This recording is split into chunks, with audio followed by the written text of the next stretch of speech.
कमळे चल आता आपण माझ्या रूम मध्ये जाऊन अभ्यास करू. अगं घाबरू नकोस.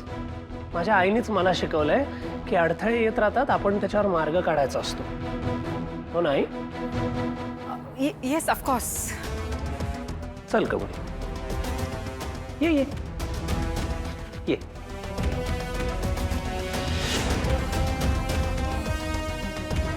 बघितलं साई, ऋषी हाताबाहेर जात चाललाय. तुझा या गोष्टीला नकार असून सुद्धा तो तुझ्याकडे दुर्लक्ष करतोय, कळतंय ना? हो,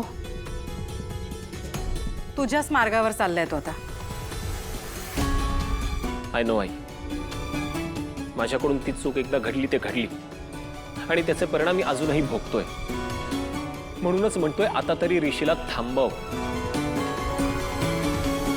साधना मावशी,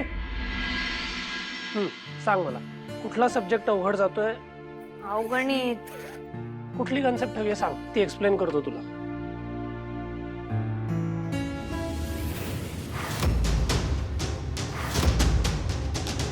अरे कमळी कोण आलाय बघ.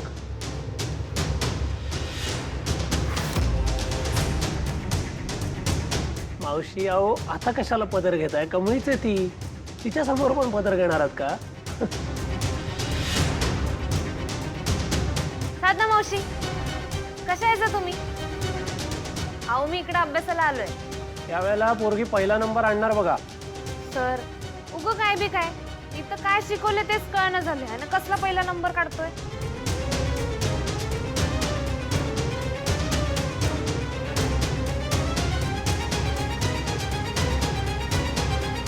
कमळे, एवढ्या जवळ आहेस तू माझ्या, तरी बी मी तुला जवळ घेऊन माया करू शकत नाही बघ. काय गय माझं नशीब. किती किती त्रास सहन करत जगतेस ग कमळे. तरी एका गोष्टीचं बरं वाटतंय बघ, ऋषी बाबा कायम तुझ्या बाजूने उभा आहेत, तुझी मदत करतायत. देवा, या पोराला कधीच काय बी कमी पडू देऊ नकोस. मावशी असं करा ना, आमच्यासाठी काहीतरी खायला घेऊन या ना प्लीज. ये इकडे, दाखव कुठली कन्सेप्ट, कुठलं गणित होतं ते.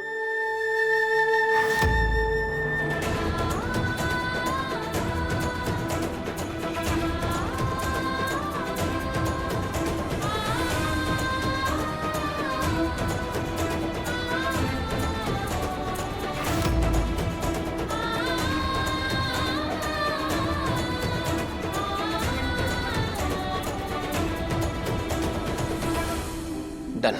आई तुझ्यासाठी ओके आहे? हा ओके. अगं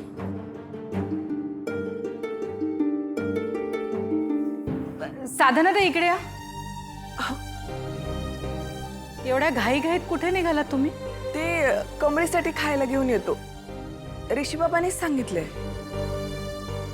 अच्छा, नाही घेऊन जा खायला, पण तुम्ही एकदा वर गेलात ना आता की तिथेच थांबा, परत खाली येऊ नका. मॅडम, साधना ताई, एक दिवस घरातलं काम तुम्ही नाही केलं तरी चालेल, इतर स्टाफ आहे. आता तुम्ही खायला वर घेऊन जा आणि कमळी तिथे असेपर्यंत तिथेच थांबा, कळलं?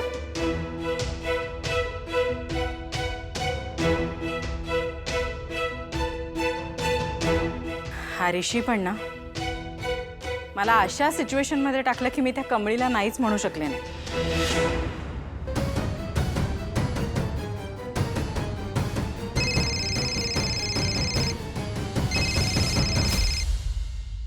हॅलो, काय? राजन सर मीटिंगला आलेच नाहीत? तुम्ही नीट चेक केलं का? बरं ठीक आहे, मी बघते. कमाल आहे राजनची, एवढी महत्वाची मीटिंग आहे आणि हा माणूस तिथे पोहोचलाच नाही. How can he be so irresponsible? मला कळत नाही राजनला झालं काय.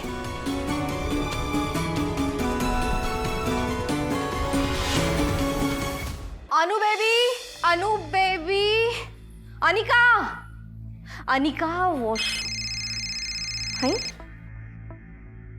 हॅलो. हॅलो मॅम, तुम्ही रागिनी मॅडम बोलत आहात का? हो. जर तुम्ही रागिनी असाल तर तुम्हाला लिव्ह लाईफ इन्शुरन्स कंपनीकडून 10 लाखांचा बोनस मिळणार आहे. काय? 10 लाख मला? ही अनिका, मला 10 लाख रुपये मिळणार. 10 lakh, can you imagine? What? Yes. हा बोला ना. सॉरी बोला. मला तुमच्या पूर्ण डिटेल्स सांगा. तुमचं पूर्ण नाव, वय, तुमचा पत्ता ओके आणि bank details. Okay wait OTP आलाय. मी तुम्हाला आत्ता देते. काय चाललंय? कशाला हवाय तुम्हाला OTP? आपण कोण? मी अनिका महाजन, रागिणी महाजनची मुलगी. अरे वा, ग्रेट. तुमच्या आईला 10 लाखांचा बोनस मिळालाय. OTP दिलात की पैसे लगेच बँकमध्ये ट्रान्सफर होतील. अच्छा, तर तुमची कंपनी असं OTP दिल्यावर पैसे ट्रान्सफर करते का? हो. वाव. मग तुमच्याकडे ऑलरेडी आमचे बँक डिटेल्स असतील ना? डायरेक्ट ट्रान्सफर करून द्या. नाही मॅडम, आमच्या कंपनीची अशी पॉलिसी आहे. अच्छा, कुठली बरं तुमची कंपनी? Live life insurance company. Live life insurance. Okay. मग या कंपनीकडनं तू इन्शुरन्स घेतलंस? मी नाही. अगं पण डॅडने घेतला असेल तर? त्याला कॉल आला असता, तुला नाही. नो मॅम, सॉरी, आम्ही काही इन्शुरन्स घेतलेलं नाही आहे, सो नॉट इंटरेस्टेड. हे बघा मॅडम, जर का 5 मिनिटात तुम्ही OTP दिला नाही तर बोनस कॅन्सल होऊ शकतो. ओ, 5 मिनिटात OTP दिला नाही तर बोनस कॅन्सल होणार?